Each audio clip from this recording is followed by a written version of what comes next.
I 100%ed WytchWood, and it was amazing. Sit back and enjoy the wonderful story of WytchWood. Once upon a time, there lived an odd little witch in an odd little house. She spent most of her days tending to her odd little garden and resting in her odd little chair. On this day, however, her sleep is interrupted by an odd little noise. Bah! Who's there?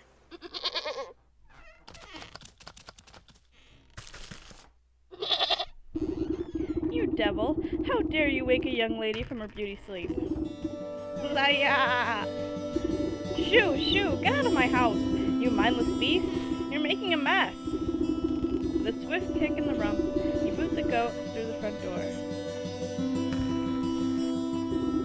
When did this place get so cluttered? I could have sworn I swept the hearth just yesterday. First things first, my old grimoire must be around here somewhere.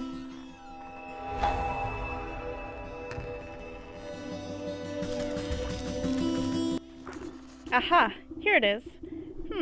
It's lighter than I recall. Your grimoire contains all of your craftable recipes. You can open it at any time by pressing H.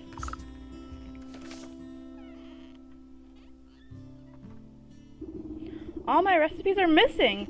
That damnable creature has chewed up all the pages of my book. Where's my belt? I need to carry my things if I'm going to confront the beast. I must have left it in the trunk over there.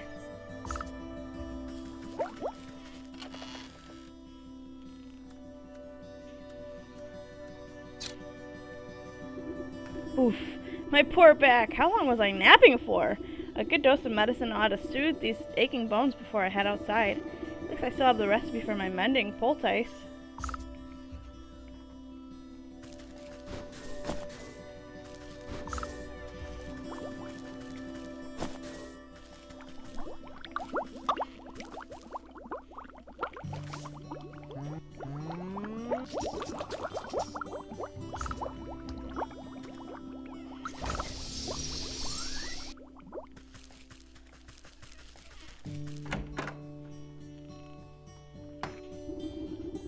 You step outside into a humid marsh, and immediately stub your toe on a twisted root. Ouch! Close your eyes for a wink, and the next thing you know, the whole yard's gone into the weeds. Somewhere in the distance, you can hear braying through the dense bramble. Where'd that cross-eyed Billy go to? He could at least put those gnashers to good use on this lawn.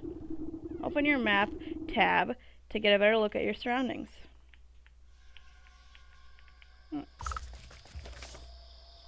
Oh, wow. Oh, okay. Okay, this is a big map. Oh, no, it's not that bad. Okay. Okay.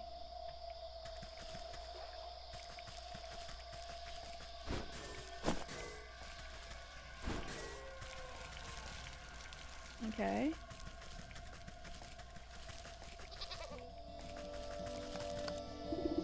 Bah! Is that all you got to say for yourself? Bah! Yeah. The ghost coughs up a disgusting hairball. Yes, hello? Hello? Can you hear me now? Apologies, it's been so long since I've used a mortal vessel. Yuck, there's dirt in its mouth. Pwah, pwah! You can talk? Of course I can talk. Has your mind become so filled with cobwebs that you've forgotten your old friend? You wound me, madam. It's good to see you up and about. I was beginning to wonder if you'd ever awaken. Though I suppose time flows strangely in this place. Anyways, I've come to collect. Do you have the amount we agreed upon? Amount? Amount of what? Oh dear. If you really don't remember, we should go over the contract details again. Down there. Goat nods his head down towards the ancient stone gateway looming nearby. And how am I supposed to get through that solid rock? You're the one who sealed it last. Take a closer look and I'm sure it'll come back to you. Open your witch's eye, G, to inspect objects and creatures to discover their weaknesses. After inspecting the objects nearby, I discover I need to craft unveiling powder, which I wrote down the recipe for in my grimoire. Don't underestimate your senses, my dear. You may be old, but you can see things others cannot. Hidden weaknesses lying below the surface. I can see it now. There are shallow runes etched onto the surface of the stone, but they're too faint for me to read. A powder of unveiling ought to do the trick. If you hadn't made a snack on my book, I wouldn't have to transcribe my recipes. I shall not be held liable for any losses or inconveniences incurred as a result of abyssal possession. By inspecting objects and creatures, you can learn new recipes to craft in your grimoire. I had all the items required for the recipe aside from the imp eye nut, which I retrieved from the chest in my house and craft the powder.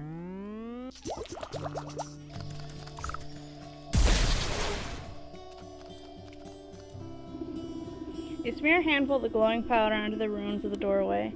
A cold blue light emanates from the glyphs and envelops the entrance in its aura. You squint, attempting to discern the meaning of the letters. They appear to be in some obscure runic alphabet. What gibberish is this? It looks like it was carved by a frightened hen. It must have been written in the umbral tongue. Allow me to translate. The goat steps up to the doorway and pauses. Well, what does it say? The goat swings its shaggy head towards you. Dark, matted wool obscures the creature's beady eyes. I cannot see. Unbelievable! What help are you, then?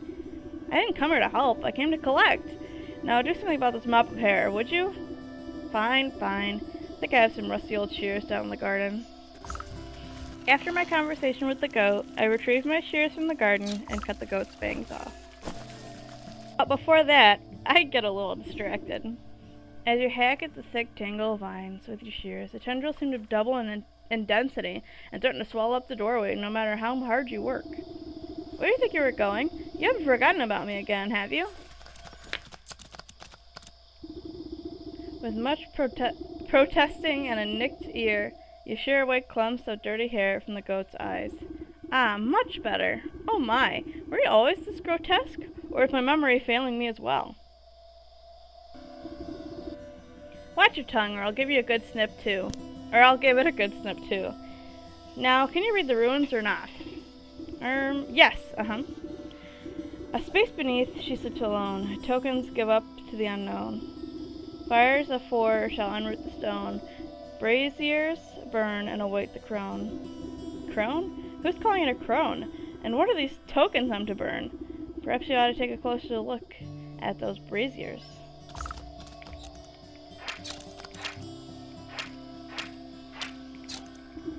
Dog hair, bird feather, frog slime, and a shiny stone? I don't suppose you swallowed up any of those things while I was asleep.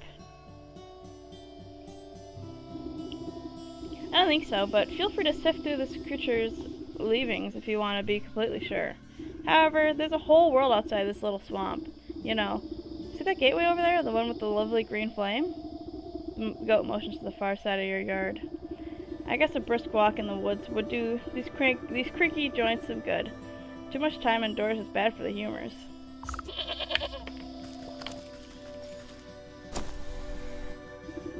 Snipping and tearing, your shears make short work of the bramble.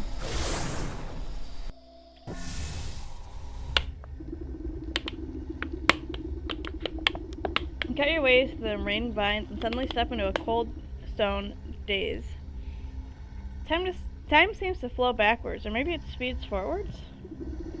An oppressive, star-filled void stretches as far as you can see. Though there is no wind or sound in this void, a warm fall breeze and the chirping of birds seizes your attention. A doorway.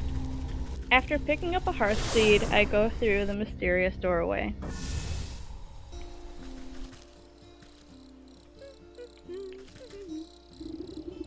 The woman spins around on her heels so quickly she nearly hits you with her spyglass. Ah, you startled me. Can't you see I'm busy with my scientific research? Research? What is it you're looking for with that contraption? Why, the famed indigo-tuft forest lark. They're said to be native to this forest, and this forest only. Have you seen one, perchance? You glance upwards, and the small bird perched atop the oblivious woman's hair. I haven't, sorry. A shame. Well, it's never too late to open one's eyes to the wonders of the natural world. You'll never know what you'll discover. She points at a nearby woodland critter stuffing its cheeks with seeds. Take a squirrel, for example. Spend a few moments watching its behavior and you'll learn everything you need to know about it. Observation is key. Now, if you don't mind, I wouldn't want to miss making an exciting new discovery. The bluebird glances vacantly at you before pooping on the brim of the woman's hat. After talking with the bird watcher, I craft a snap trap, which I will need to obtain the blue feather.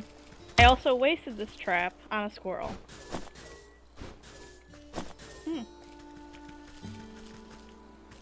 After foraging for a bit, I meet Ragamuffin. Oh, oi, lady! What's with the great stinking pot on your head? I would ask the same thing about the stinking frogs in your trousers. Ah, you're just jealous. The boy fumbles between trying to wrangle all his frogs and swiping ineffectively at wayward fireflies in the shoddy-looking bug net. Juggling a little more than you can handle, aye? What exactly are you hoping to accomplish flailing around like that? Are you deaf? Frogs are hungry, so I gotta catch some of these fireflies to feed them. He takes another wild swing, missing his target entirely. Why don't you let me take a few of those frogs off you for a moment? That would let you swing the net properly. Oh, I see how it is. You're after my precious prizes. Well, how about I give you the net and you catch me some fireflies? Maybe then I'll think about trading you one of my froggies. After my chat, I show this kid up by catching all the fireflies nearby. Well, these hoppers aren't going to stick around with empty bellies. The faster you catch those fireflies, the faster we can eat. The frogs can eat. The boy shakes the jar, rattling the captured insects like pennies in a piggy bank. These are nice and juicy. The lads are going to feast tonight. Now, about our deal. You agree to trade me one of your pets there? Ha ha! What deal? I don't remember making no deal. The frog squirms out of the boy's overalls and plops down by his feet with a wet slap. Dang it! There goes Slippery Pete. He takes a clumsy swipe at the amphibian, but the creature squeezes out of his grasp and bounces into the underbrush. Ah, shucks, I never liked him anyways. If you can catch him, he's all yours. After catching Slimy Pete, I obtain my first item needed for the quest, the frog slime. Hey, you there! Give me a hand, would you? With what? You seem to have everything under control. These stumps aren't going anywhere. Well, my darn useless son is supposed to help me, but he wandered off again. Probably to go bother frogs and eat bugs, or some such nonsense. Anyways, I need help clearing away some of these dead logs. It's late in the season and the wood has started to rot. Just be careful in the purple mushrooms that sometimes grow inside. They'll make you powerfully sleepy if you breathe in those spores. As much as I do love poisonous fungi, I'm not much of a lumberjack. Nonsense. Anyone with experience the joys of splitting a fine stump. Here, my boy won't be missing his hatchet. With the hatchet acquired, I can break down the wood around the forest and get an important mushroom for later. But first, let's take care of that blue feather situation. After obtaining the blue feather, I talk to this mouth-breathing loser. Aw man, aw jeez, I don't know about this. You tap the man's shoulder and he nearly tumbles headfirst into the well. Ah! What's the matter with you? I could have fallen in. Then perhaps you shouldn't be leaning over the edge, like some wobbly stork. What's so interesting down this well anyways? Well, my grandpappy used to tell me that people drop all sorts of treasure down there. Just waiting for someone to dig it up. Got myself a trowel and thought I'd give it a go. But the rope's out and looks awful damp and dark. I get goosebumps just thinking about all the ghoulies that might be lurking down there in the shadows. Ever consider that those ghoulies might get goosebumps thinking about you lurking up here in the sunlight? No, not really. Not sure if it makes me feel any better about them, actually. Maybe the business of treasure hunting isn't for me after all. Here, why don't you take my trowel? I don't think I'll be needing it. You can go down to the well and see those ghoulies yourself. The old well is deep and dark. You might be able to climb into it, but the rope has long since rotted away. You toss a length of strong homemade rope down the darkness. Seems like it should support you without much fuss. The shiny stone is probably down there. The shiny stone is indeed down there, but I take a detour first. Evening, ma'am. Come to check on the pottery? I'm afraid I just fired up the kilns, so there'll be a while still. Pottery? Bah! I was just admiring the fine canine over there. He pointed at the scraggly-looking mutt patrolling the yard. May I give her a petting? Oh, you can try, but I wouldn't if you value your fingers. She's a touch bitey today, and doesn't much like people going near the ovens. I have a way with animals. Surely I could find something to calm her down. After I inspect the dog, I discover I will need a soporific morsel to knock the dog out before shearing it. Then I jump into the well to find the shiny stone and collect other resources.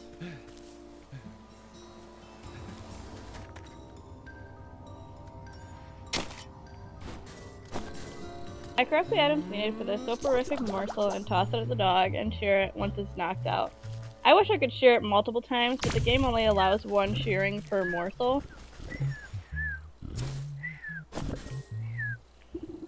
Frog slime, blue feather, shiny stone, and dog hair.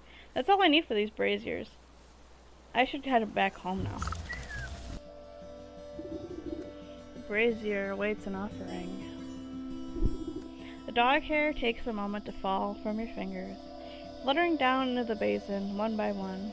The fur bristles into foul-smelling coals before erupting into a cold green flame. The brazier waits for an offering. A strong force pulls the feather down into the large basin like a magnet. It bursts into a bright flash of light as cold flames engulf its essence. The brazier awaits an offering. You gently squeeze the globs of wet slime from your satchel into the basin. The mucus bubbles and pops before cold flames reduce it to a fine, odorless ash. The brazier awaits an offering. You drop the stone into the basin with a resounding, chiming sound. Fractures trace across the pebbles before it cracks open and a cold green light swallows it within its flames. The emerald flames of the braziers play strange shadows across the stone doorway. You watch as fingers of shadow crawl up the rock face and crack open the solid granite like stale bread. The stone crumbles away into darkness, revealing a yawning stairway descending down into the cold earth. After you, madam.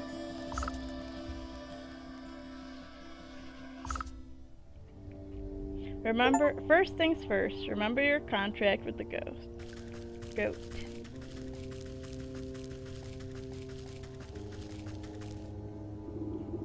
Encased inside a gilded crystal coffin lies the body of a young woman.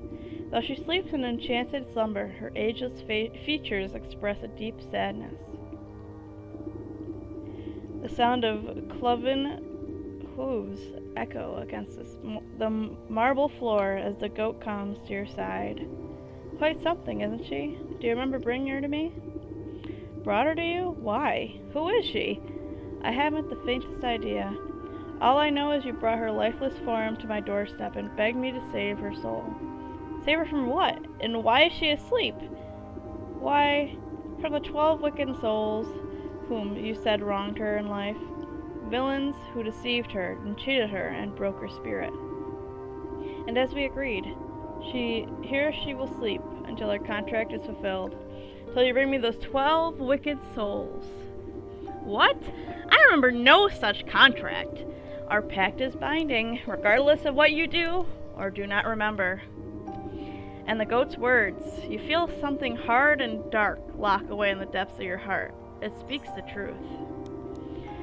And just why should I do your bidding? It seems like a lot of bothersome trouble for me. What do I care about some sleeping beauty?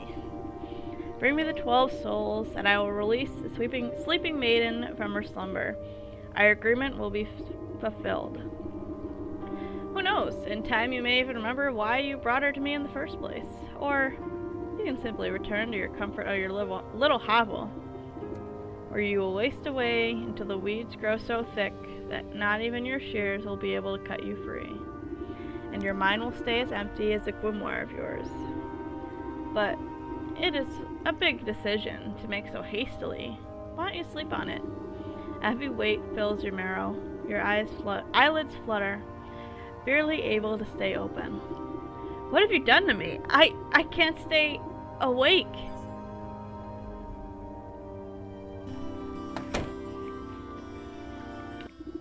Good morning. I trust you made up your mind. Will you collect the souls I've asked for, or would you prefer to stay stuck in this festering swamp? All right. No need to get your horns in a twist. I'll do as you ask. You haven't given me much choice. Splendid. As it happens, I can already sense the first four souls we seek. Two are in the forest, another in the swamp to the north, and the last in the fields to the south. Could you be more specific? Near a shapely stump, perhaps inside a tree with a face, by an overgrown mushroom grove? What do I look like, a compass? Go out there and look for yourself. New chapter, the sleeping maiden. Collect 4 souls for the goat. The goat has made clear his desire, if not his intentions. The bear in the forest, the ox in the fields, the leech in the swamp, the snake in the forest. Okay. I know that's the forest. Is anything else open? No. Okay. Let's do the forest first. Oh my. Quartermaster. Oh, hello there. Sorry. I think I managed to get most of this debris off the road.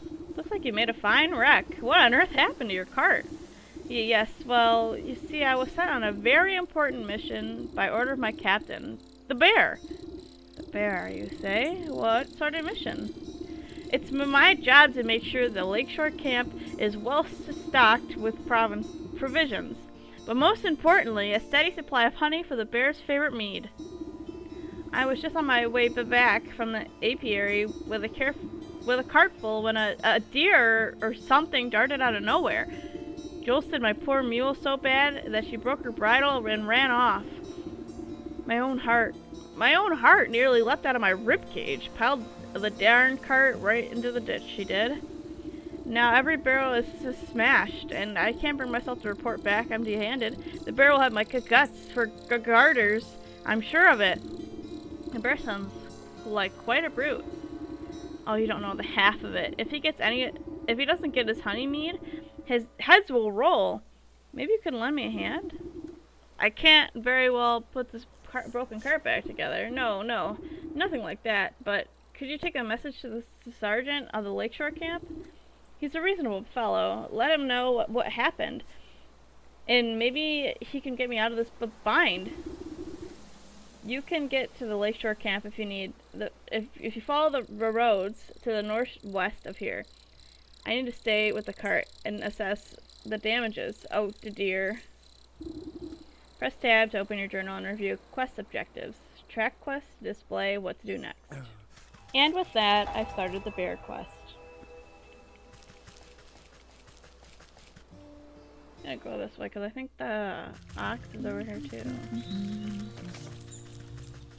Oh my goodness.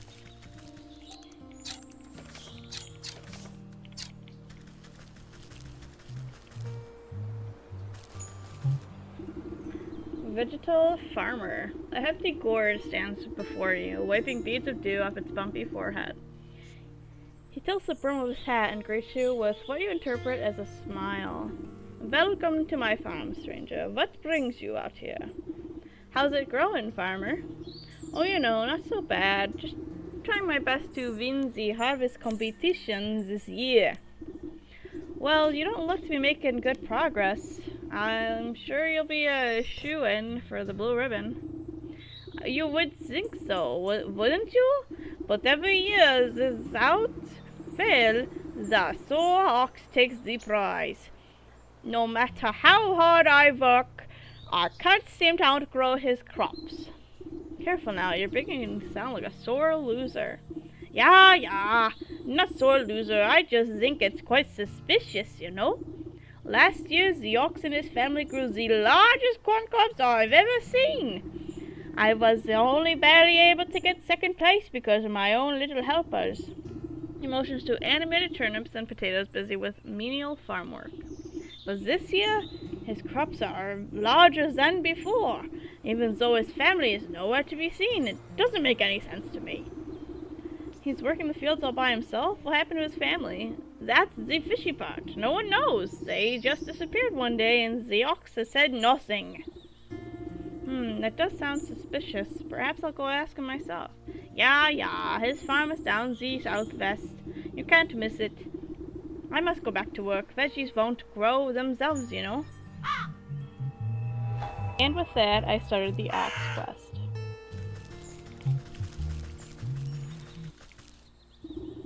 Upon closer inspection, the mountain of hay appears to have been deliberately woven to an intricate wickerwork structure. Carefully pluck a single piece of straw from the center of the whole bundle. It begins to swirl and unravel until a gaping vortex opens before you. Interesting. This probably takes me back to the... yeah. Okay. Hello.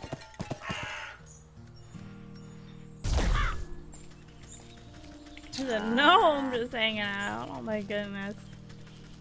That's awesome. What's that one? Uh-oh. A bandit. Weird. Oh, I don't want to get attacked by the bandit. So, oh, they have a bandit camp. Looks like bandit boss. Huh. The Ox's farm.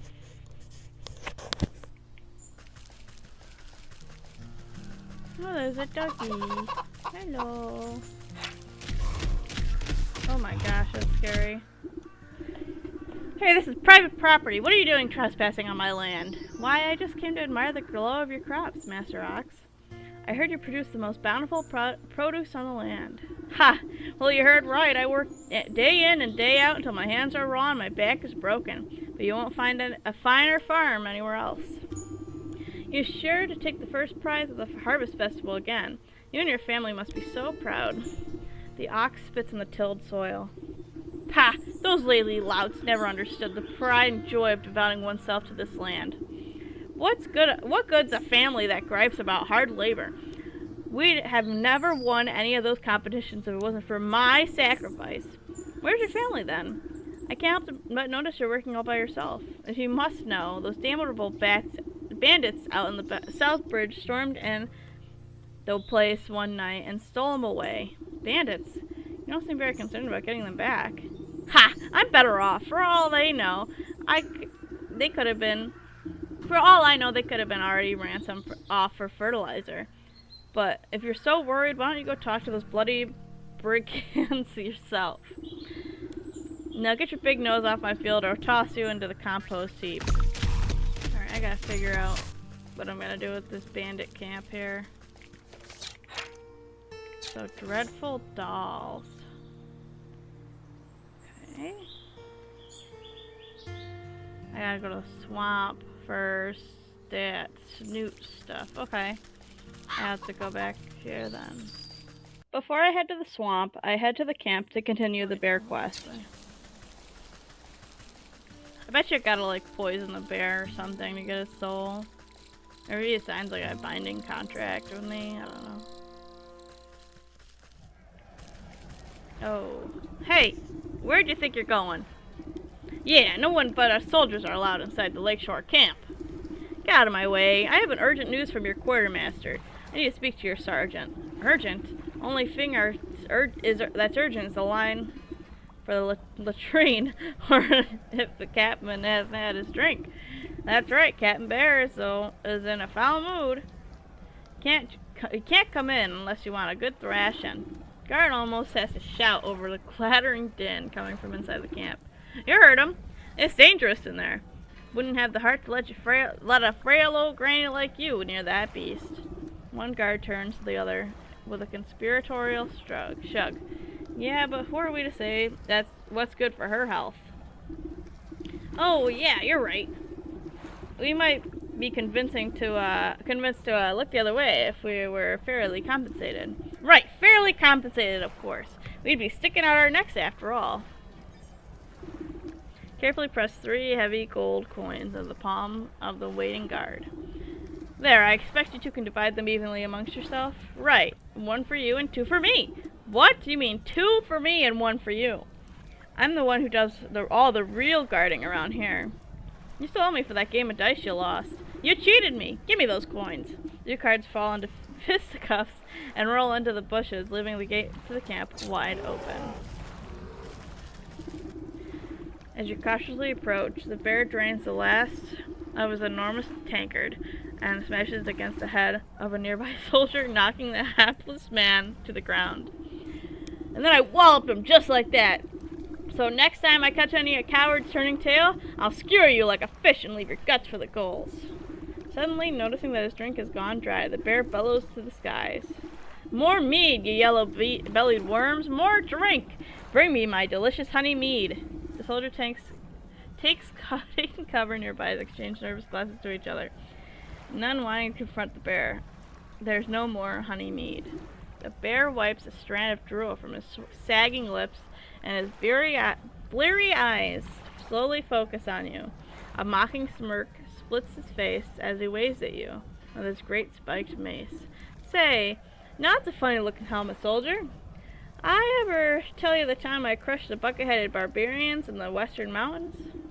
You decide it's now a good time to leave the bear to his ramblings rather than make yourself an unfortunate prop in his war stories. The bear kicks an empty tankard at you as you retreat back to the camp. That's right, give me more mead, for you good-for-nothing slackard.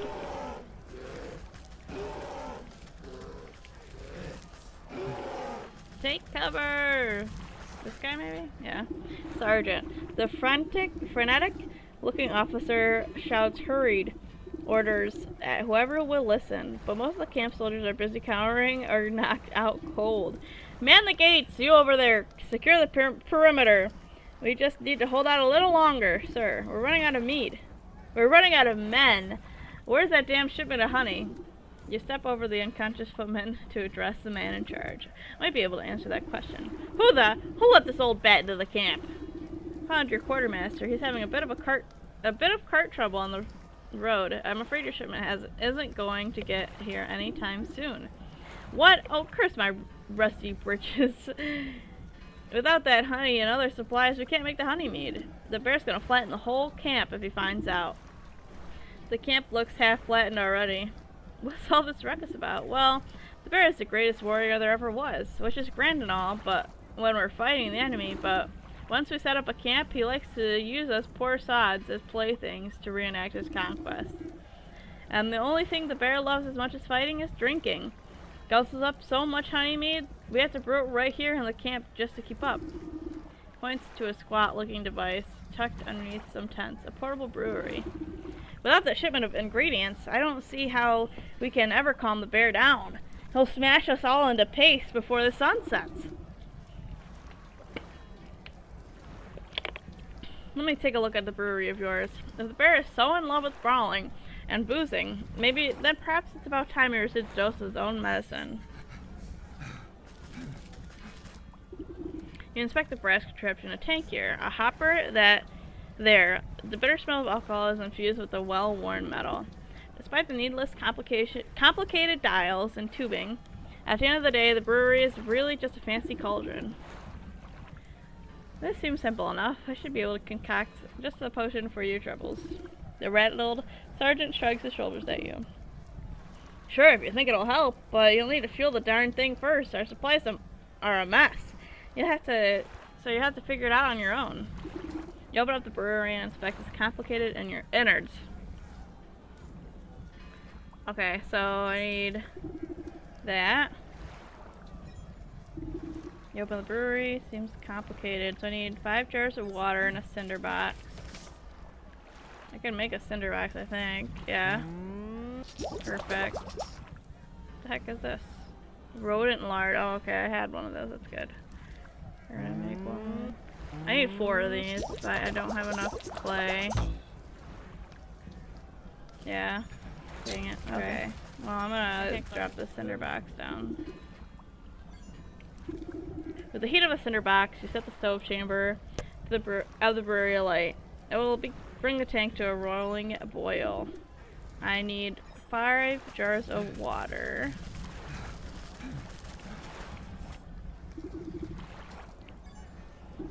You slosh clear water into the brewery's main tank. Not the best base for potion brewing, but you want to preserve that honeymead flavor. With a hiss of steam and the sound of boiling water, the rattling brewery is ready for the next step in the process. Of course, I'll need honey for the mead. Get Quartermaster said he's coming back with a pack from the apiary in the field, so I'll try there. I'll need a proper magic binder and a token of the bear to seal the spell. Something in this camp ought to do the trick. The frothing basin at the brewery stands ready for the right ingredients. So I need honey, the metamorphosis elixir, and a torn teddy bear. Okay. Go in here. Through the open tent flap, you catch a glimpse of pillaged trinkets and treasures scattered around the spacious interior. You surmise that one of these precious objects might contain enough magical essence to use a token of the bear. Your eyes have only a moment to linger upon the giant fur-lined bed before a hand pulls the door flap shut. The sergeant gives you a disapproving glare as you blah blah blah. I don't know what that said. I accidentally clicked. Hey, you can't go in there. This is the bear's personal tent. You know the kind of hell that would break loose if finds out someone has been snooping? Don't worry, I'll be careful. It seems like your men are keeping him distracted anyway. You glance over the bear as he tosses aside a soldier like a sack of potatoes. No way, no how. If you think this is bad, just wait until he finds out there's no more honeymead. If you're so afraid of the stomping brute, why don't you just slip away into the night? Surely it would prolong your life a little. And abandon all my friends? We soldiers gotta stick together. It's our only chance. If only there was some way to stand up to the bear. Thought seems to pass the sergeant's mind, and he noticed the potions and baubles hanging from your belt. Say, you're good with magical doodads and whatsits, right? What if you made me some sort of protective charm or talisman? Then I could maybe have a chance against that monster without getting my head shoved in. I make you a protective talisman. Will you let me into this tent? I suppose I wouldn't have much to worry about if you did. Okay, so protective talisman. How do I make that? Okay, I gotta go to the swamp. So it does want you to go explore everything, basically.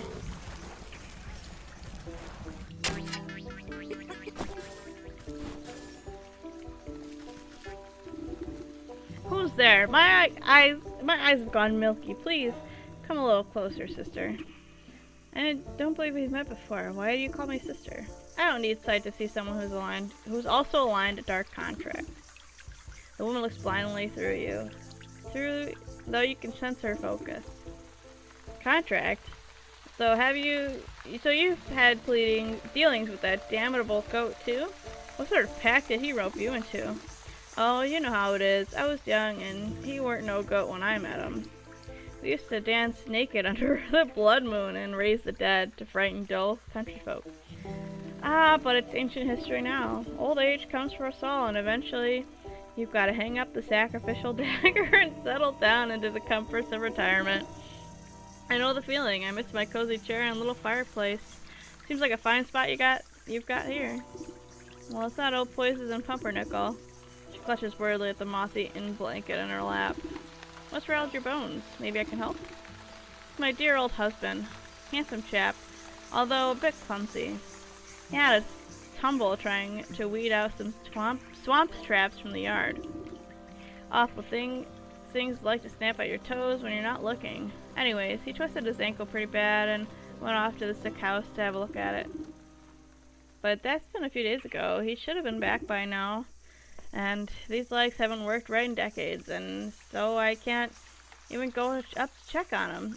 I've been so worried, I even thought about making another contract.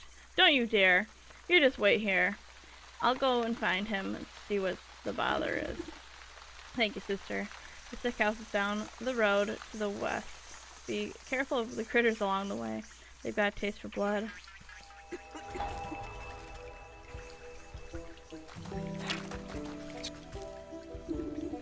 Hold on now, the sick house is full of the brim and festering with disease.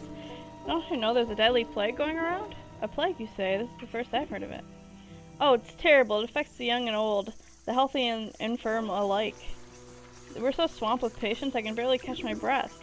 So what are you doing out here? Shouldn't you be inside tending to the ill? We just got so many bodies piling up, someone has to bury them before they spread the sickness further. She drops her voice to a whisper, looking ashamed. It's gotten so crowded, I've even had to dump some in the swamp. That seems unethical. Oh, but don't worry, the leech inside working are miracles, and on the other patients, they couldn't be in better hands. A leech. That's the doctor of this place? The best in the land.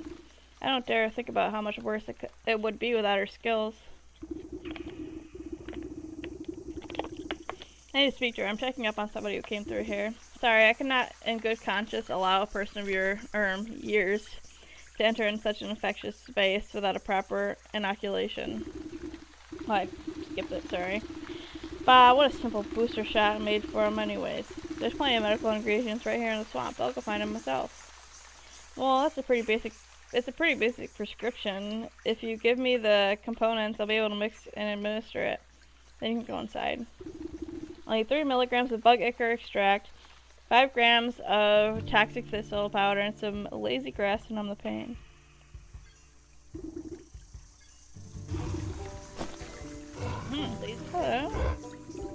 Troll. A fat troll sits squarely in the middle of the bridge, busy scratching an itch on his back with a fallen tree. His unmatched girth blocks the path forward. Out of the way, you big galoot. He shifts his mass and releases a loud fart as you attempt to circumvent him. Woof! Fine, keep your bridge, but I'll come back when the vapors have dissipated. Suspicious stump. The thick moss growing on its massive fallen trunk seems to recoil at your touch, revealing strange etchings on the bark below.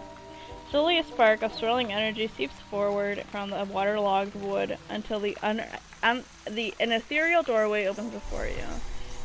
Okay, cool.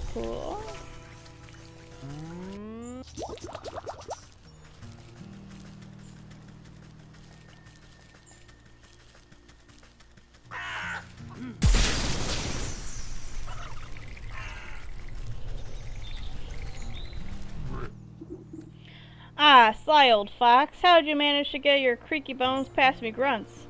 Tch, my mooks must be getting fat around the waist to let you slip by so easy. Never told to teach some youngins the hands are better left out of people's pockets. Next time I catch one of your thugs rooting for gold, they'll have to recount their fingers. Ha ha ha. Ain't afraid of nothing, are ya? Well, let me be the first to welcome you into our merry camp. Though I suspect you didn't come just to scold us. What do you know about the ox who works in the southern fields? Told me that his family might have come through this way. Oh yeah, we know about the ox. We also might have seen that family of his. But on the other hand, maybe we didn't. What's it to ya? Listen up, you big lug. The information is just about the only thing that's stopping me from changing the whole lot of you into stinking chickens. Alright, Granny, no need to get upset. We were just playing games, you know. Yeah, we've seen that family, a boy and his mom. If I remember, always walking in that big ox's shadows, always looking afraid of him, too. So you didn't kidnap them? Where are they now? You know, you remind me of my dear old ma. She didn't take no gruff from no one, neither. She used to bake the most delicious meat pies. I sure do miss her cooking. Me and the boys have been awful hungry lately. It's hard work, and creme doesn't always pay. Say, you don't know how to bake. Say, do you know how to bake? I even got Ma's pie recipe right here. Who knows, if on a full stomach I might even remember something about that missing family. Okay, so I need a humble pie. Okay. Perfect. Say, blah blah blah. Fee fi fo fum. I want pie in my tummy tum tum. Come on then, have a helping. The bandit plunges his hand into the pie. Grabbing a fistful, he barks in delight as wet chunks of pie filling splatter out of his gob. Ah, delish! Just like how Ma used to make. But something's different. Fix a small black feather from between his yellow teeth. Is this Crow? Figured you could do with a serving of humility. The gargantuan man's lips begin to quiver. Great watery tears well up in his beady eyes. What's the matter, dearie? Are the spices too strong? Sniff. Nah, it ain't the spices, Sniff. It's just... He deteriorates into great shuddering sobs that shake the camp. Ma always said I was a bad seed. Said I weren't good for nothing but eating and thieving. But all I really wanted to do was dance. I was gonna make the greatest dance troupe the world has ever seen. Had a name in mind and everything. Pick in the leapin' pockets. But I ain't been doing nothing but taking. Always taking. Oh, Ma was right. I'm a bad apple. Come on now, dry those eyes. You're not all that bad. He snorts a dangling glob of snot back into his nose. Snurf! You really think so? You gently reassure him with another helping of pie. Of course not. You're gonna tell me all about the Ox's family, aren't you? Oh, we're right. Well, you see, we've been spying on that ox for years now. Every full moon, he goes out to the fields all by his lonesome. He'll howl at the sky. What was it he said? Oh yeah, he'd yell Hepkra corn cob. Then it always sounded like he got into an argument with someone. But there was never anybody else there, except that creepy old scarecrow of his. He pat the sniffling rogue on his stubbly cheek. That's a good lad. Maybe it's time to think about trading those daggers for dancing shoes. He stuffs more handfuls of the crumbling pie between his blubbering lips. Snurf. Yes, I'll do it. I'll dance. Aw, that's cute. This eerie simulacrum of a human sways in the breeze. Its lumpy face seemed to leer down at you, as if expecting something. Abracacorncob? Figure creaks against the pole as its vegetative head twists to look at you. It takes a wheezing breath, expelling a moth from its mouth hole. Hello? Yes? Have you come to strike a deal with the great and magnanimous Harvest Master? No thank you. I'm involved in quite too many dark contracts with supernatural beings already. Then why have you summoned me? Has the ox made a deal with you, perchance? The ox? Why, yes. Terrible trade, I'd say, but a deal is a deal. What sort of trade? Does it have to do with his missing family? Yes, he said he wanted to win pretty prizes. Grow the best crops. He said he would give up anything in the world. He offered me his wife and his son. Oh my gosh! And I'm not one to refuse a bargain like that. Where are they? What have you done with them? Don't worry, they're fine, but as long as I make the crops grow, they belong to me. But if the crops should fail, your deal will be broken. Ha! I am the great harvest master. My harvest will never fail. We'll see about that. I better take a close look at those prize-winning plants. Okay, so then... inspect the ox's crops. Withering can, okay. These stalks don't look so sturdy to me. A good herbicide ought to shrivel these right up. I'll teach that ox a lesson about proper agriculture practices. I'll need a sturdy enough vessel to hold the poison, though. Maybe I can convince that vegetal fellow to give up that nice big watering can of his? Well, hello again. Find out anything about that ox is up to? As a matter of fact, I have. It seems he traded his family to a turnip wizard or field genie or some sort of nonsense. Ah, you must mean the harvest master. That explains a lot, actually. Bad business to get mixed up with that sort of fellow. The farmer nervously wipes his brow and the back of his leafy hand. Not that I would know anything about that myself. Listen, I don't have time to exchange farm gossip, but I need to borrow your watering can over here.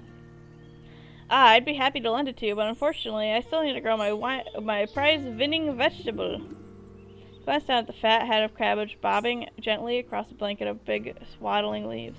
You think you might have heard a faint giggling coming from deep within the fronds. Seems plenty big enough to me. Ah, just you wait. My little baby is going to grow up to be a very great big baby. It's going to be the belle of the ball at this year's festival. But if you were to say, grow a little bit faster, I suppose I wouldn't need my watering can after all. You swear the farmer winks at you, despite not being equipped with any eyes. Does nobody here grow produce in an honest way? Let me take a look at that little tyke. You look down at the fattest little cabbage you've ever seen, but if you get your hands on that watering can, it could stand to be a little fatter. Oh my goodness. He's so funny looking. Look at that guy.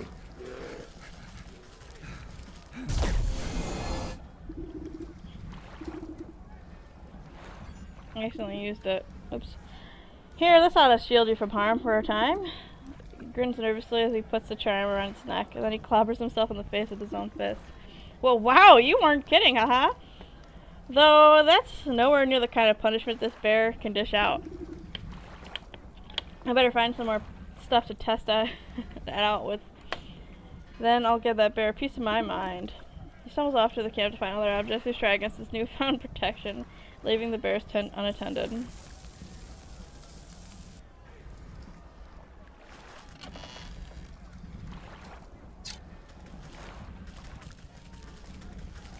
Okay, there's nothing else here.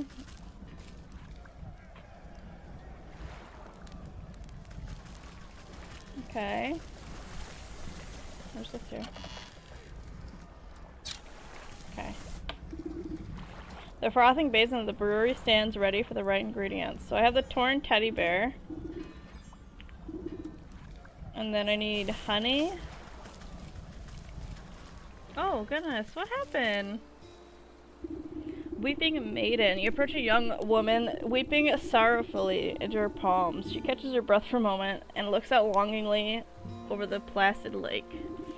Oh, my sweet songbird, why have you forsaken me to a life devoid of your love? Tears well up in her eyes, and she buries her face once again. Consider leaving the melodrama well enough alone, but something about this poor girl reminds you of the maiden slumbering under your house.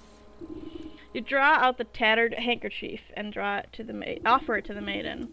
There, dry your eyes, my child, and tell old Granny what's the matter. Oh, thank you, you're so nice. She takes the cloth and daintily dabs the corner of her eyes. Swallowing the last of her sobs, she composes herself before sighing wistfully. It's my beloved, such a sweet and romantic man with the voice of a meadowlark. I get it, he dumped you. Well, don't worry, there's plenty of other frogs in the swamp. What? No, he loves me and I him. Though our families would never allow us to be together, he'd come and sing outside my balcony every night. One night we both vowed to escape and meet by this lake. Her lip quivers. I waited and waited under the waning moon, even past the morning sun, but he still didn't reveal himself. Tough break. Maybe he just wasn't that into you? The woman snaps at you with a sudden vitriol. He would never abandon me. We're destined to be together. She slips back in the melancholic gaze over the lake. Even now I could still hear that beautiful melody of his lute coming from across the water. Over the dull sounds of lapping waves and quaking waterfowl, faint notes of some very far away stringed instrument whispered through the reeds. Oh, I hear it too. Maybe you aren't just mad in love.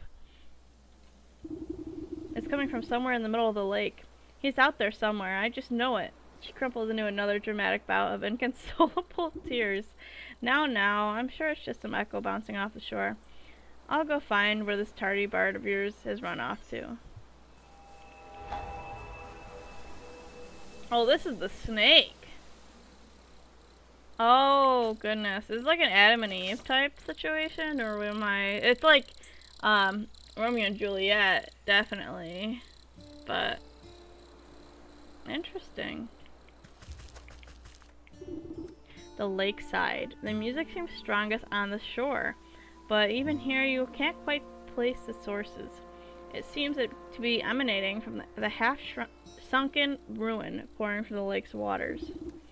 Maybe that fool bard's hiding out way out there. But I swim as well as the hens fly. Suddenly some unseen voice chitters mockingly into your ear. Oh, hee hee, the musical man you'll never see. You spin around, but no one's there. Just a nattering laughter bouncing on the wind. Who's there? Show yourself, spirit. Oh, it's the imp! Oh my goodness. So silly, so silly.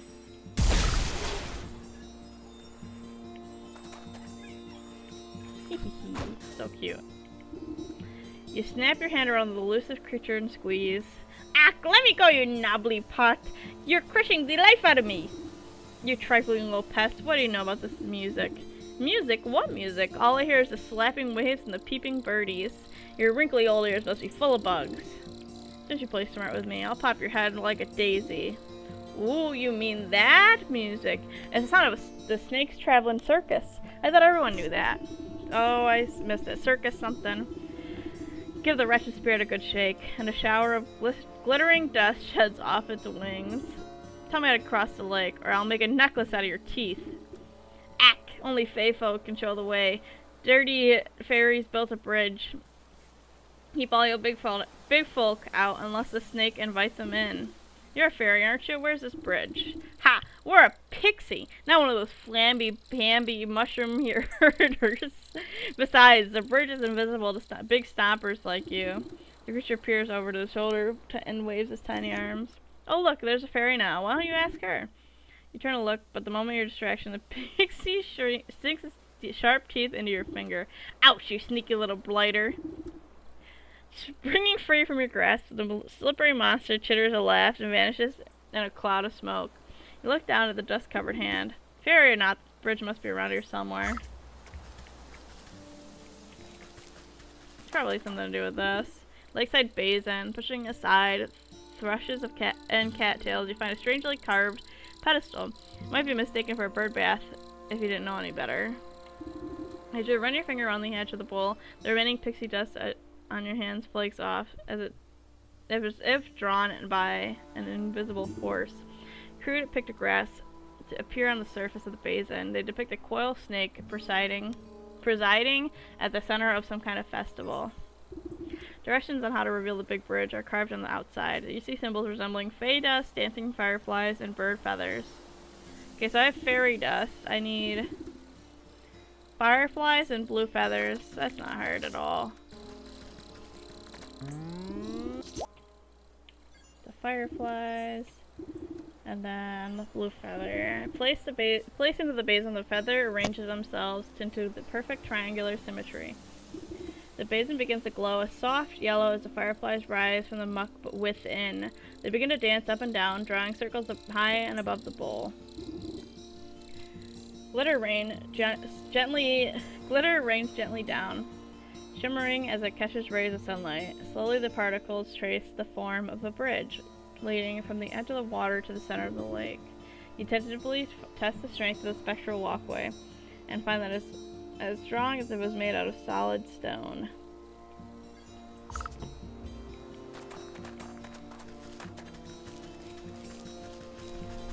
Oh goodness. Okay.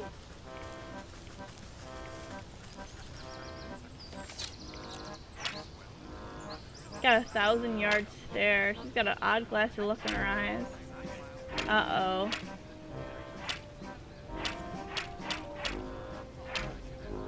She doesn't even seem to notice you're there. The jugglery on display here is unbelievably consistent, almost hypnotic. Dizzy wizard, very stereotypically dressed in all the trappings people associate with magic, likely compensating for something.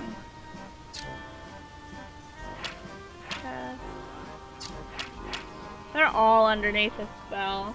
Okay, silk tent. One tent sits in the head of the site, enticing you to peek inside. Distant strongman, a well-muscled Hulk, flexing with a faraway look in his eyes.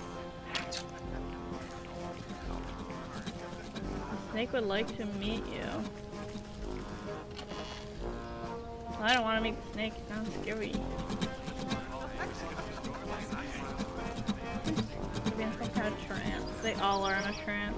The snake is good to us. I don't think so. The snake is good to us.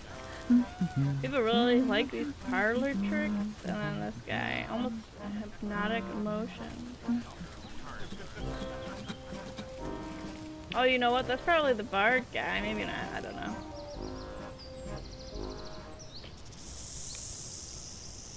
Oh, goodness. That's a cool snake. Oh my gosh. The snake. Draped in glittery jewelry, the serpent stares intently into a crystal ball as you approach. Welcome, my dear, welcome. I saw that you would come here in search of answers. Pa, I just came here in search of a bard. That's him outside, right? With the lute? The minstrel? Yes. He is working off a debt to me. All those folks out there seem a touch all addled. What did you do to them? They're all humble folk looking for something, just as you are. I'm here to provide them with my services in exchange for a bit of work. So what are you, some sort of carnival wizard? You're making quite a racket in my forest. A wizard? No, no, no. I'm a seer. A scryer of the hidden mists, a foreteller of fortunes, and keeper of secrets. Fancy titles you've given yourself. Sounds like you're nothing but a used cart salesman peddling your wares as to the gullible. Ah, a skeptic. Step closer to the crystal ball, reveal its mysteries. The snake's voice drops low and seems to fill the tent with a heavy weight. I am a helper of sorts, an unraveler of knots. I make the forgotten remembered. You feel the scaly touch of the slithering coils wind around you, but you are powerless to move. And you have forgotten much. The snake's eyes swirl in a pattern you've never seen. Imperceptible colors collapse into themselves and fracture into kaleidoscope mosaics against the canvas walls. A voice speaks from far away. It takes you a moment to realize that it's your own. I have forgotten so much. Let me help you find your answers. The serpent's coils slowly squeeze the consciousness out of you. With a desperate push of willpower, you blink away from the snake's hypnotic gaze. Wait, get off of me, you worm! You wiggle your body like a sack of loose twigs. Despite your protesting bones, you manage to squirm free and tumble back out of the tent. Oh goodness. When your eyes open, you feel yourself back outside. You find yourself back outside the snake's tent. You pick yourself up from the ground and dust off your shoulders. Harumph. I guess that fly serpent has some tricks up his sleeve. I better come up with a plan for next time I go in there. The festival patrons seem confused as you tussle with the snake, as if the spell over them has momentarily shaken. The crowd disperse as they fumble about in the haze. Now's my chance to get a word out of that bard. Maybe I can get him out of this mess. Strumming his lute, this strapping young man has a faraway look in his eyes. Is it wistfulness, nostalgia, or even hypnosis? Wonder I may, but near away from she I call my lover. To my chagrin, I stumble in and met the gaze of another. Curious, I stared. I was not prepared, and this was my mistake. A binding gaze. Now I live my days as a servant of the snake. Cry not for me, for there is she that might have still seen me saved. My spirits they lift, as she holds a gift from before I was enslaved. A mirror, but shattered, its pieces have scattered. As mended, we may be set free. Down the wishing wellspring to the swamp's moonlit ring, and hiding within the pixie's trees. So all this about a broken mirror? You gave it to that weeping maiden? Speak plainly, you warbling fool. No matter what you do, the poor musician barely seems to realize you're there. He keeps strumming his lute and humming the mournful tune. Maybe this lovesick miss will know what he's on about. Oh, still my heart, my beating heart. Have you any news about my dear sweet love? I found him at the carnival, but he's been mesmerized by the snake. Unless I can break the spell, no one in the carnival can leave. The snake? Say it isn't so! I've heard how he grants wishes, but only for a terrible price. Why would my love be so desperate to consort with that charlatan? I haven't a clue, but he's stuck deep. The only thing I can manage to get out of you is something about a mirror. Do you know anything about that? A mirror? Oh yes, it was the first gift he ever gave me. From inside her bodice, she produces a small cracked hand mirror. But one night it slipped from my balcony and shattered on the cobblestones. I tried to place it back together, but I could never find the last 3 shards. His song mentioned something about a wishing well, a moonlit swamp, and a pixie tree. Keep that mirror close. I'll seek out the missing shards and return them to you. Oh, thank you. I should very much love to see it whole once again. These animated wooden effigies seem engaged in a ritualistic dance. They march in stiff patterns around a reflective piece of glass embedded in the soft ground. You lean in for a better look, just long enough to make out the shard's mirrored surface, reflecting the ghostly image of the moon. You think to reach in and grab it, but the swinging limbs and the dancing tones are too dense and quick. Out of the way, you overgrown twigs. Maybe I can get them to shift their attention to some other glittering bauble. Moonlit globe. Because I didn't have the items needed for the globe, I moved on with the leech quest.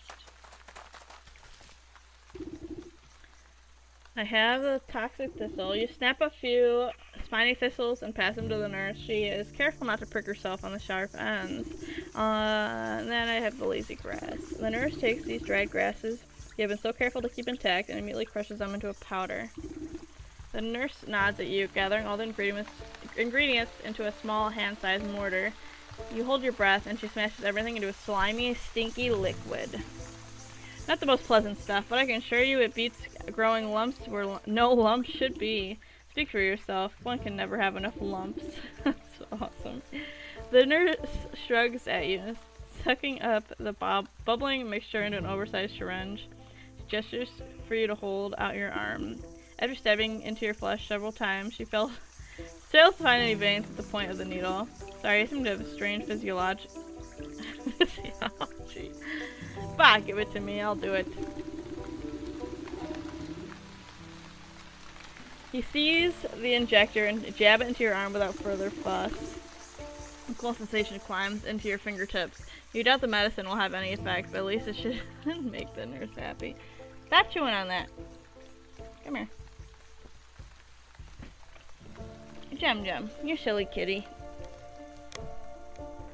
Okay. There, I feel so much better. Can I go inside now? Oh, yes, of course. She should be immune to the plague for the time being. Just be quick, the leech is very busy. Look at those chests. I can't get the chest. What the heck? Maybe I went in there already, I don't know. Oh my goodness. Ugh.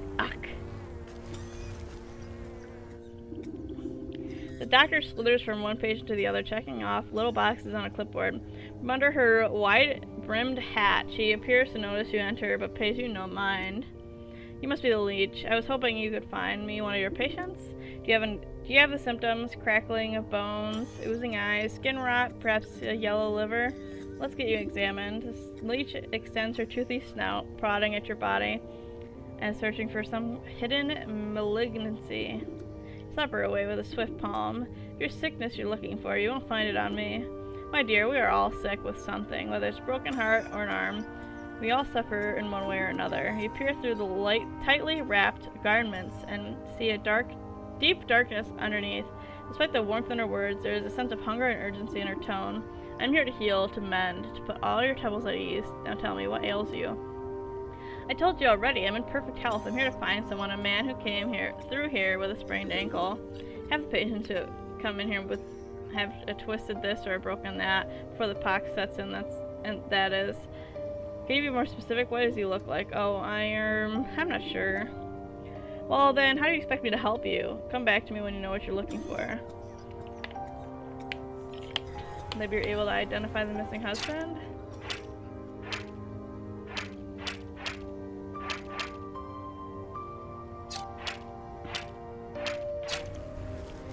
Blah. So cute. It's that man with the beard.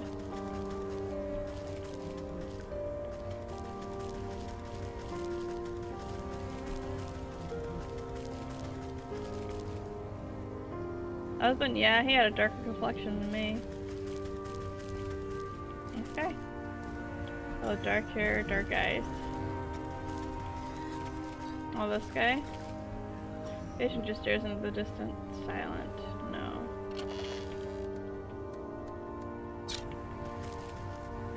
This guy?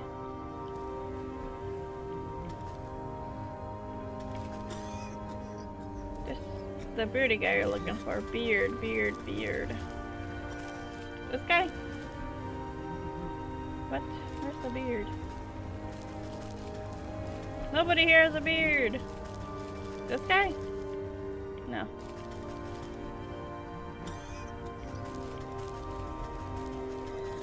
What the heck? There's no beard here. This guy? No. This guy? No. No. This guy? This guy? This guy?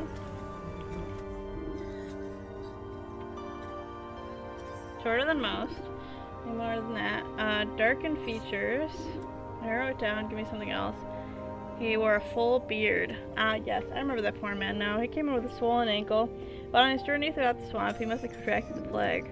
His condition declined rapidly, I'm sorry to say. In the end, there wasn't much I can do for him except make him comfortable. He's dead? What sort of sick house is this anyways? My condolences, really. Now, if you excuse me, I have to get back to what I'm doing for the living. At least tell me where his wife could collect his body, and the nurse outside seeming to have trouble keeping track of them all. I'm sorry, that information reserved for next of kin. Judging by your physique, I wouldn't say you're related to the deceased in the slightest. Doctor turns away from you to prepare vials of medicine. Better return to the old woman in the swamp with the bad news. Oh, no. That's sad.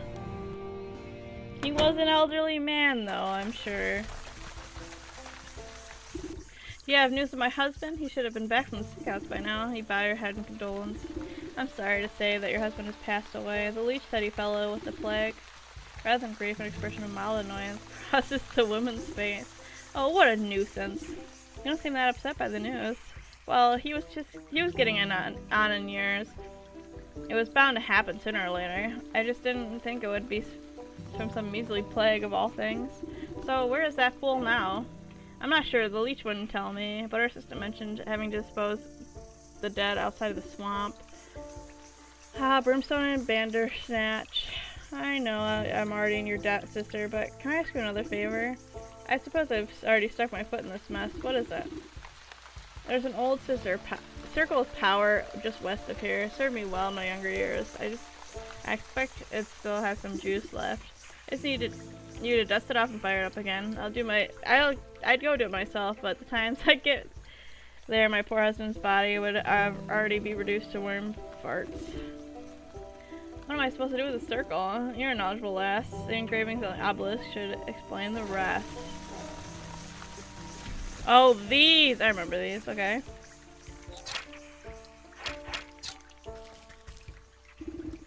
Brush off a blanket of thick moss and lichen from the ancient magical pattern carved into the earth. The essence of power wakes at your touch, bringing slight warmth to your fingertips. For black stones, obelisks.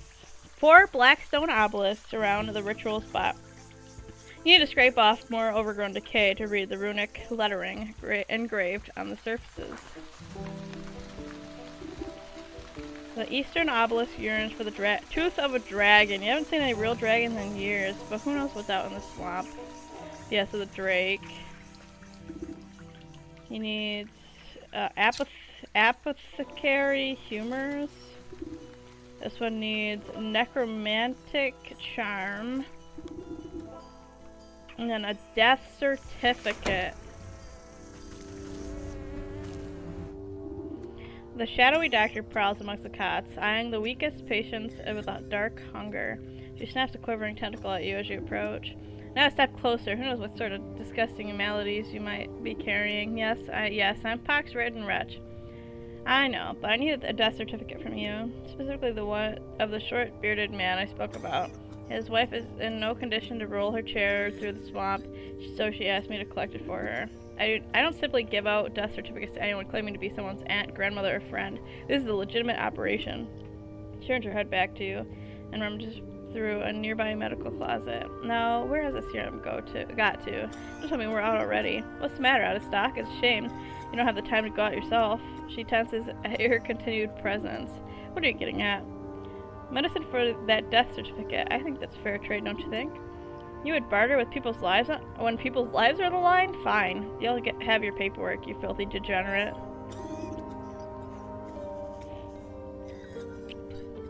Clearly too angry to speak with you. She shoves a list of required medicinal supplies into your hands. I have the dragonfly wings. Oops. I need skeeter snot and mending poultice. I think I can make 3 of those right now. Yeah. Perfect. The leash stuffs the poultice in an unsanitary looking cabinet without a second glance. Skeeter snoots. Ugh, I hate those things so much. 2 skeeter snoot. The leech inspects the barbs before placing each of them carefully into a velvet-lined container alongside other excruciating-looking instruments. I run your errands. Now I must really insist on getting the death certificate. No need to get prickly. Here, I have your papers right here. Leech extends her moist arm and thrusts a poorly written note into your hands. You take the mucus off the paper and try to decipher the loopy, illegible scribbles. You're not even sure that the leech spelled the poor man's name right, but you suppose it's better than nothing. Fine. Next time I need a doctor's note, I'm better off forging the signature myself. Take it. That's crazy.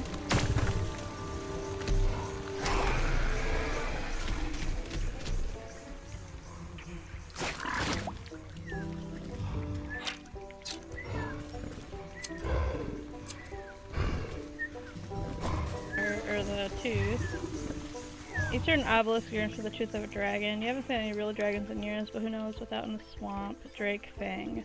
You drop the sharp reptilian fang into the stone basin with a heavy clunk. It spins like a top, emitting a high-pitched whine before shattering into fine white dust. Perfect. And now I just do the necromantic charm, which now I have the thing, so then I can make the thing to make the thing. Snare. Or snag line. Perfect.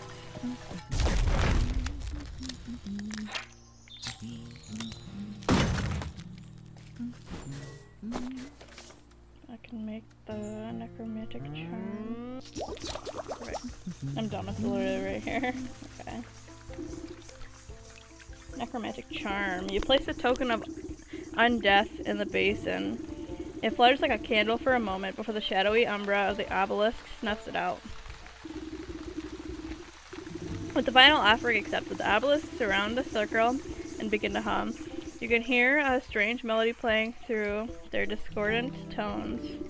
The carvings on the ground burn with renewed energy. Driving away the overgrowth, you're quick to step away as you feel a vacuous force pull at the center circle center. I suppose I've done the trick. Let's see what the writing has to say for itself now. Yeah. You rotate your head to read the glowing letters of the edge of the circle. Place the vessel of the deceased, yada yada, recite the evocation of necrodermis, blah blah, apply the canopic ointment. Right, seems straightforward enough. All I need is to do now is to fetch the body of that poor fool husband. He should be here in the swamp somewhere. Probably with all the dead bodies. Babe, this game is so funny. Yeah, it's got a really good sense of humor to it. Like, this must be where that nurse has been dumping the surplus of corpses. I'll need to take a closer look at each one to find the right fellow. What the heck? Where's the dead body?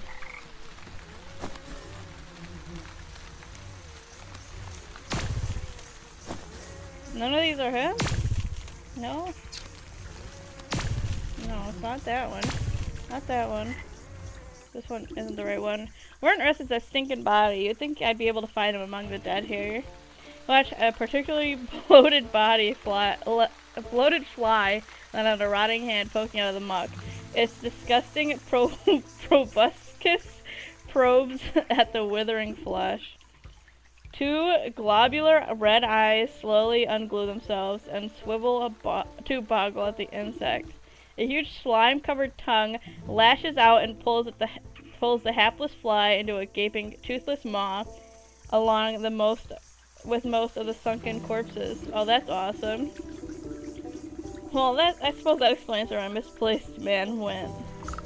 That is awesome, actually. Oh, what the heck? Croak, can it be? Has a lovely young morsel wandered its way into my palace?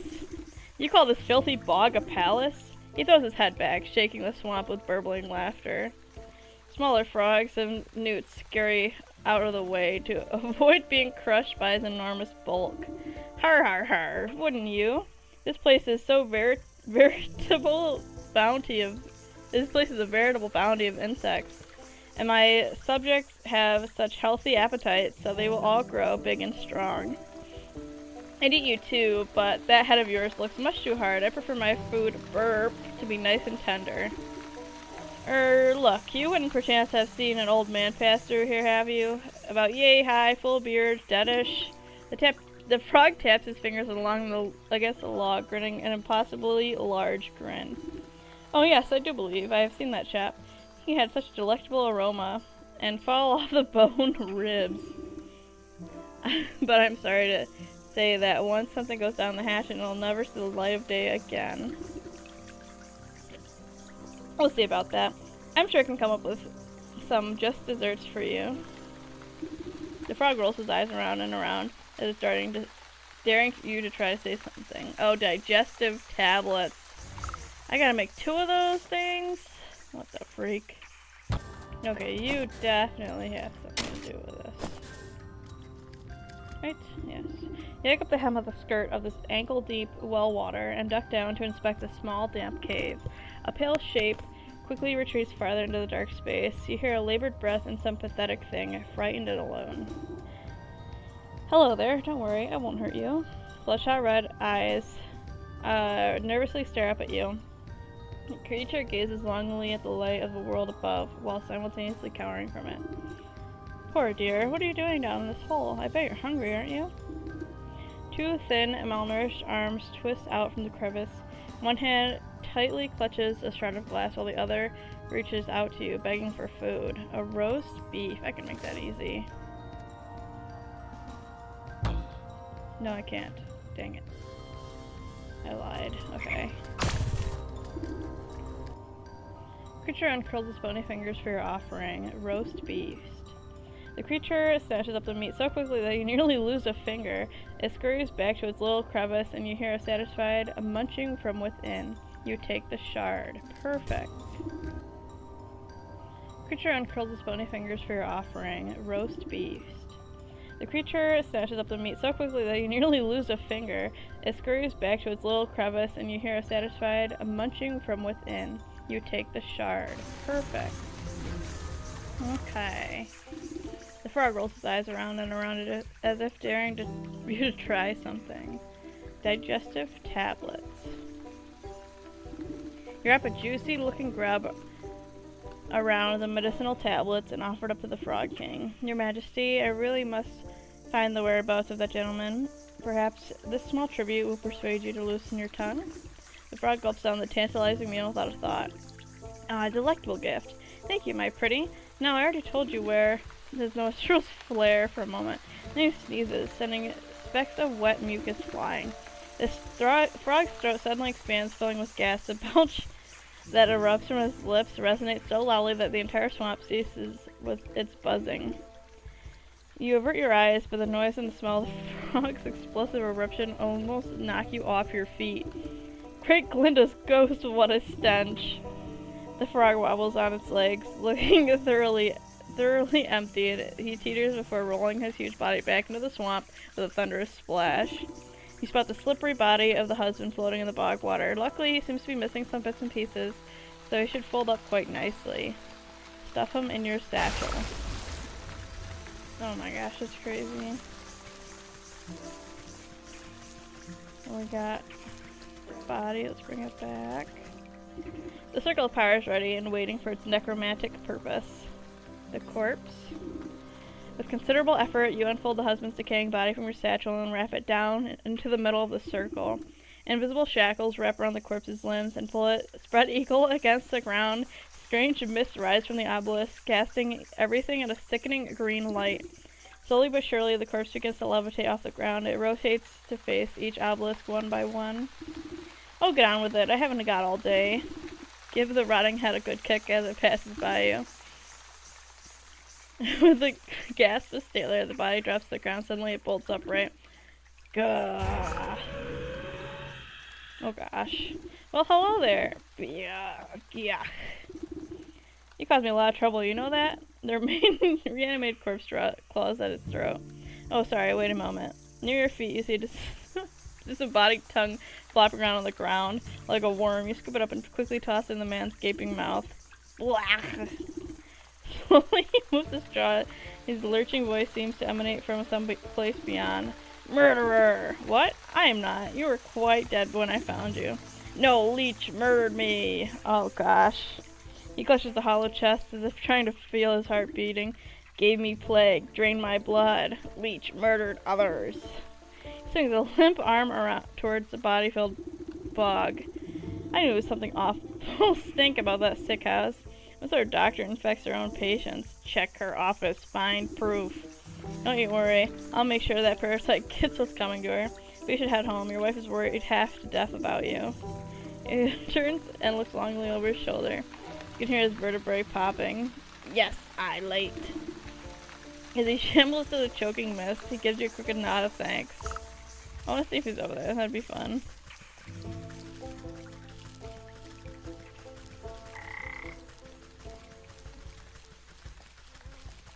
Yes, that's so awesome. Thank you, sister. He's good as new. Love, wife. That's so awesome.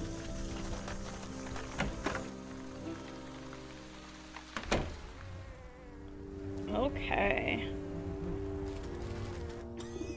Off with you. I have more sick to tend to.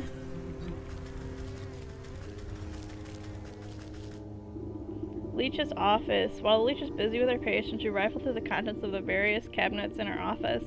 Mostly dried herbs and potions. Nothing seems out of the ordinary. That is until you notice a suspicious-looking bookcase set against the wall. The books are all fake, just chopped down spines glued to a solid plank. Your fingers erase across the medical titles and quickly find a loose volume. With a click of a switch, the whole bookcase swings open and reveals a secret compartment. Your heart jumps at the sight. Racks upon racks of bottled blood are arranged like fine wines, each vessel meticulously cataloged in name, description, and age of the source. It looks like that thirsty slug's been sapping the living for years. On a nearby table you spy a decanter half filled with a ruby-red liquid. You wonder whose blood it contains. A dash of salt would remind that slimy worm that there's worse things out there than bloodsuckers. So you want to salt it. How am I doing that? Spirit salts? Okay. Oh, that's easy. I got everything. Spirit. You sprinkle a generous amount of the embalming salts collected from the graves of the Leech's victims into the decanter. As the salt dissolves in the bloody cocktail, you hear the telltale squelching of the good doctor's approach. What are you doing? Can you see that this is my private office? I've helped you enough already. So there's no reason you ought to be in here. She hastily shuffles you out of the room. Now get out. This place is only for the sick. You're certainly right about that. You walk just out of sight before doubling back to hide behind a withered get-well bouquet. You peer at the vexed Leech as she slithers around her office, checking each cabinet and locker for tampering. She mutters something expletive about nosy old women. Satisfied, she sighs with relief and reaches to pour herself a glass of the tainted decanter. Ah, the addition of black fever adds a certain nutty quality. Maybe it'll pair well with an infusion of peat moss palsy to the next batch. She takes a sip, waits just a moment, before throwing her head back and guzzling it all down. Lovely, sharp flavor, full body too. Suddenly the leech snaps to attention. Her limbs dart out, withering with uncontrollable gestures. She stabilizes herself again. The table has sweat pools on her brow. The decanter shatters against the floor in an explosion of glass. What's happening? The leech spasms as the tendrils of ghostly spirits begin to suck the moisture out of her body. You watch as she dwindles in size, shrinking like some horrible raisin. Oh wow. You inspect the mummified worm, pressing it between your fingers lightly. The leech, collect the soul of the leech in the swamp. Drained by the very spirit she was supposed to be healing. In your fingertips you make out the faintest of heartbeats. The soul of the leech. Perfect. Quest completed. I don't believe it. This was happening right under my nose the whole time? Yeah. Maybe I can shift their attention to something other than glittering bauble. A moonlight globe. You cast a glowing globe into the ritual circle and watch wooden effigies suddenly lose coordination, knock their wooden limbs into each other. Take the opportunity to slip between their tall frames and snatch a mirror shard before their frenzied dance begins anew. Take it. Perfect. Alright. The gnarled tree is littered with countless trinkets and bits of trash, glued haphazardly together to form a glittering hive. You reach for a sharp piece of broken glass that could have been the mirror shard, but pull your hand away at the last moment. 1,000 beady eyes peer out of the tree's knot holes. Feeling a cracking voice floats above the others. You again, Kettlehead? What do you want now? I've come for that mirror shard. Hand it over, and I won't have to strangle you again. No way. We need shinies to keep gross fairy folk away. What? Since when are fairies afraid of shiny things? Well, I don't see no fairies around, do you? But maybe we can work something out. Those smelly mushroom herders have been encroaching around our turf, you see. They've been building those stupid little stone shrines for themselves, of theirs, and worse yet, they've been hiring mercenaries to guard them. So we can't go anywhere near. Maybe a big stomper like you can take care of the problem for us, and then you'll give me the shard. Hey, if there ain't no fairy folk, if there ain't no fairies, we won't need fairy repellent. Okay, so destroy the fairy.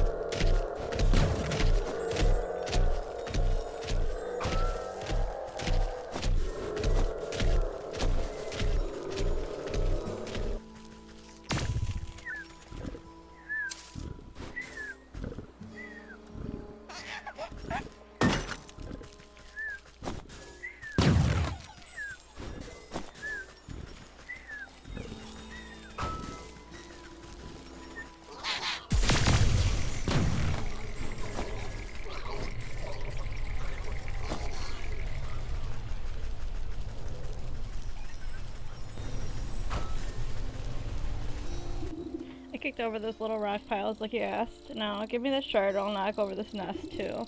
You smash fairy shrines? Yeah, good. Take it. We don't want your trash. Perfect.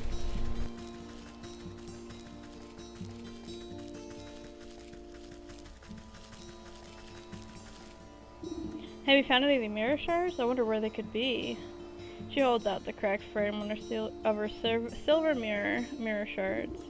You gingerly hand over the broken glass shards to the maiden. She's careful not to cut herself on the razor-sharp edges as she slots them into the mirror frame. The pieces click into place peacefully, and the surface of the mirror ripples like the water on the lake. The ripples calm, settling in the form of a pristine crystal mirror. She gazes into the mirror with awe. Look, it's good as new! Oh! The mirror's reflection ripples and morphs into the visage of a handsome young man. My love, is that you? Overcome with joy, a fresh stream of tears roll down her cheeks. I can't believe my eyes. I don't understand. What happened? Where are you? I'm imprisoned inside my own head. It's horrible here. You had to get me out. You went into the snake, didn't you? Why would you do something so stupid? Listen, my love, I have a confession to make. I'm not actually that good of a musician. What are you talking about?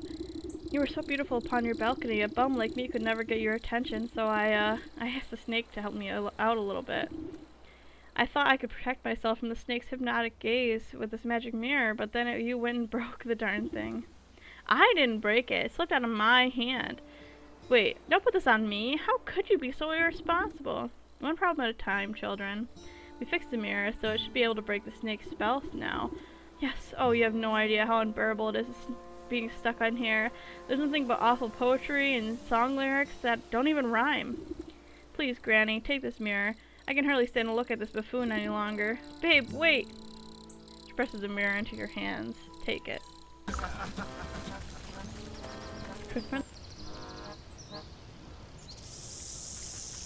Back again. Take a seat and let me gaze into your eyes. Flex. Sudden dread grips the snake as you swing the shimmering mirror to meet his eyes.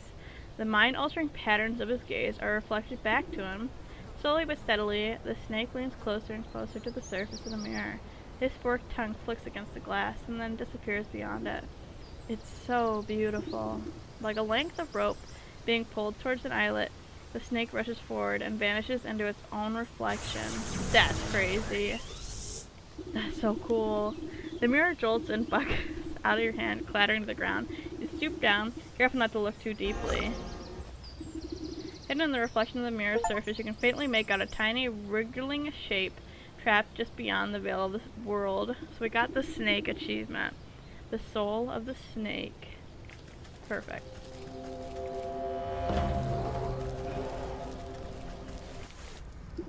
The frothing basin of the brewery stands ready for the right ingredients, the metamorphosis elixir.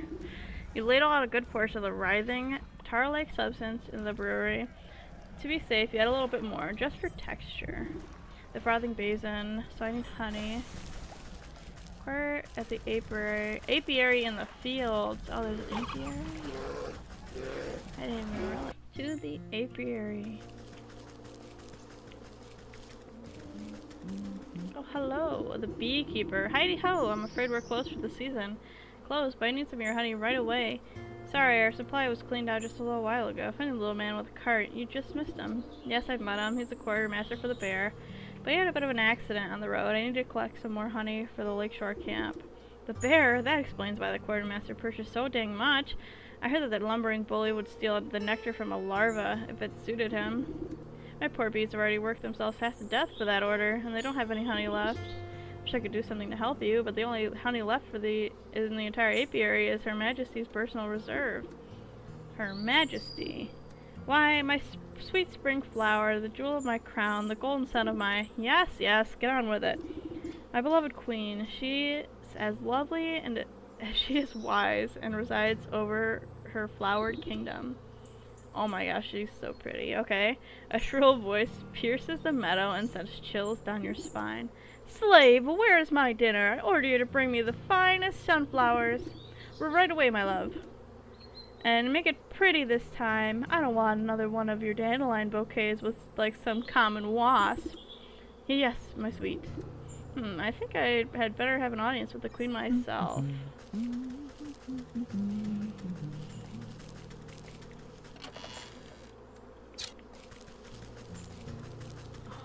Bees.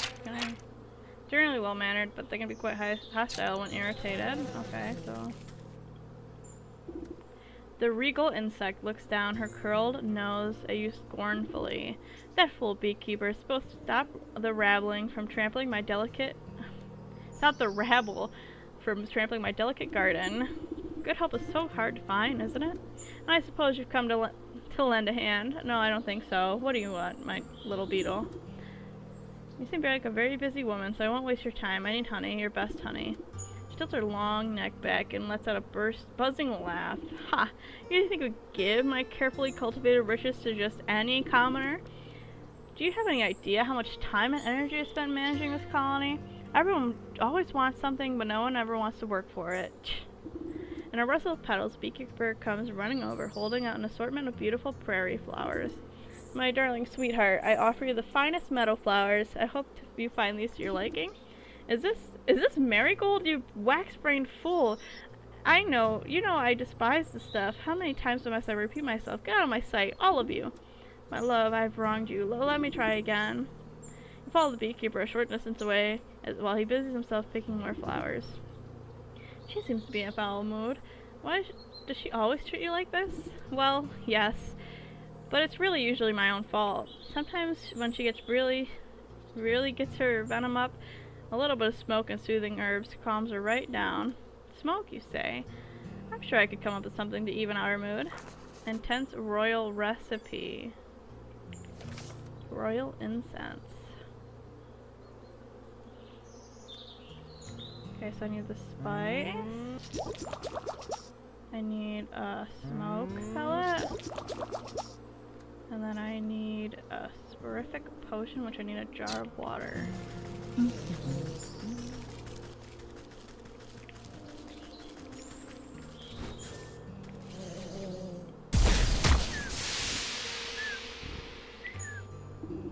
You sneak! Do you honestly believe that your little puff of achoo smoke can... The queen fans herself lightly as the world begins to push and pull all around her. Whoo, does anyone feel a little hot? Anyways, as I was saying, you can't just the sparkling sun bears down on the queen like a warm summer's embrace. My, look at all these beautiful colors. Have they always been so bright?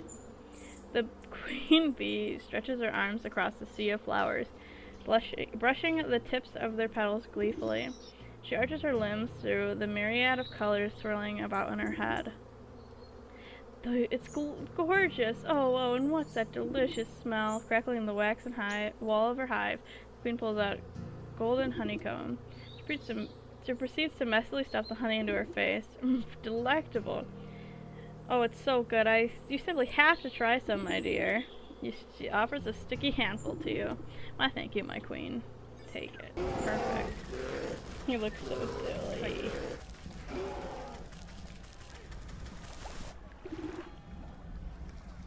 Honey. As you squeeze the honeycomb with your bare hands, thick, rich honey slowly oozes from the brewery tank. Too sweet for your taste, but then this potion is not for you. With the addition of the final ingredient, the brewing equipment is sealed and set to work. Steam hisses from rivets, and its swollen metal body clanks and rattles. Before long, the waggling fingers of the gauges and dials settle down, indicating that the brew is complete. You give it a quick sniff test and recoil the sickeningly sweet vapors. You push an empty wooden keg under the contraption spigot and crank the release valve. The brewery strains under the pressure and fills the keg with chunky, oozing fluid. It may not be the finest honey mead around, but hopefully that great raging galoot won't stop to notice a difference. Take the keg.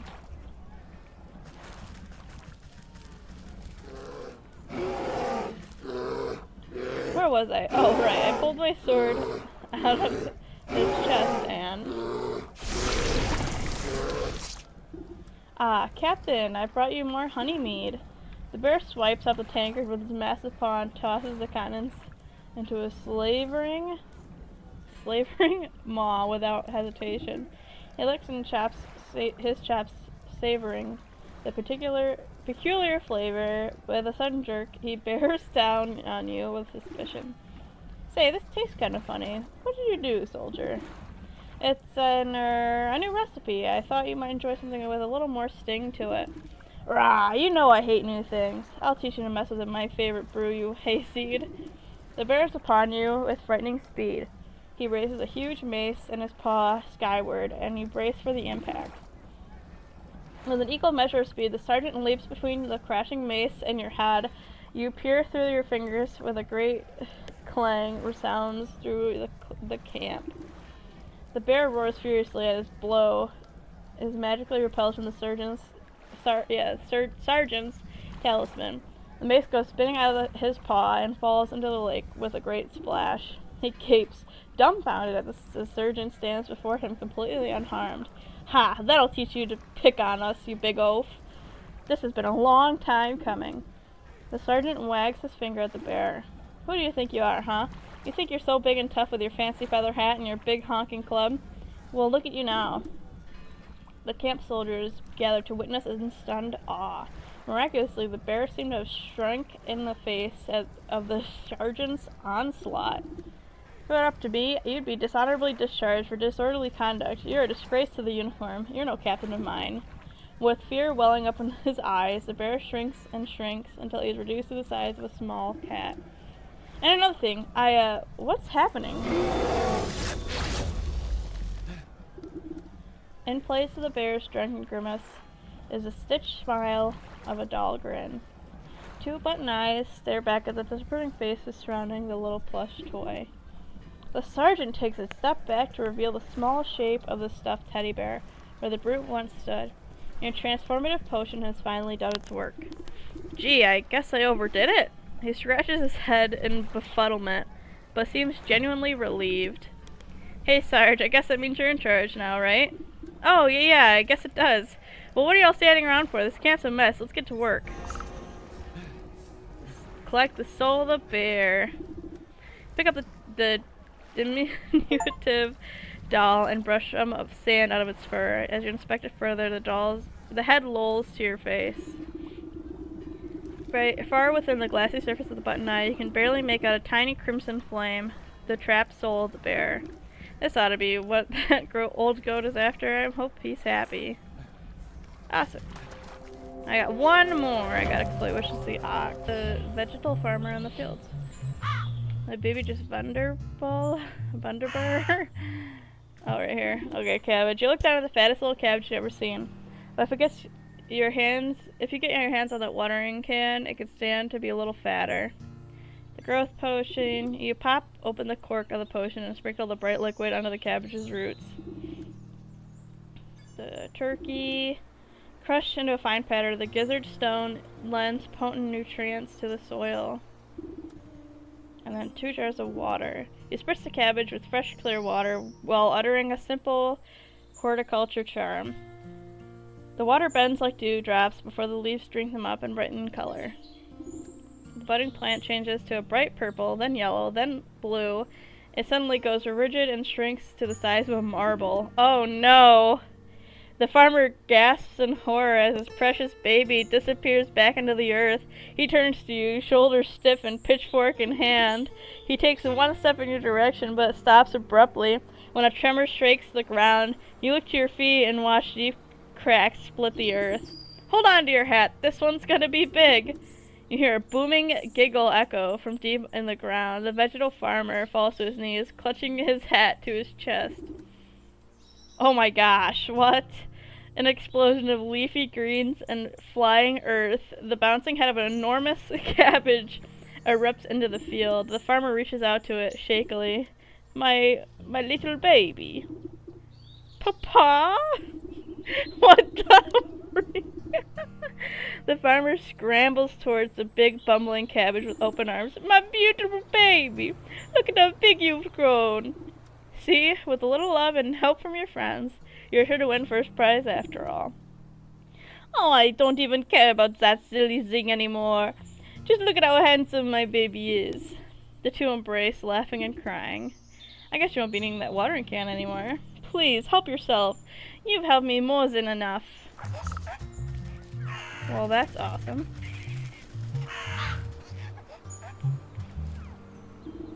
It will take some work to break through the Scarecrow's magical boon, but you're confident in your mastery of poisons. Potion of Blight. You hold your breath and empty the poisonous vial into the container. The toxic fumes make your nails curl. A good amount of weird water will dilute the poison to keep it from eating straight through the metal can. And the pumpkin jack bone. You crush up the impish bone into fine powder. This potent fertilizer will help spread the blight. Find a hefty stick to mix all the ingredients together inside the watering can. You know your work is done when the stick dissolves into mush in your hands. Take it.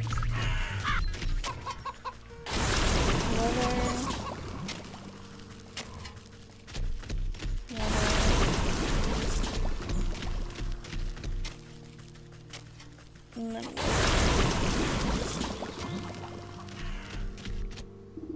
you watch the sickness spread up the stalks to the very tips of the tallest leaves. Vivid greens turn to a diseased brown as the crops bend and droop. No, what is happening? Harvest Master, we had a deal. You promised my crops would never fail. Dreadfully sorry. Looks like my magic is broken. Not my fault. The ox throws himself to the ground, desperately raking the soil with his fingers. Wait, let's make a new deal. Please, I sacrificed too much for this. A new deal? What's your offer? Anything you want.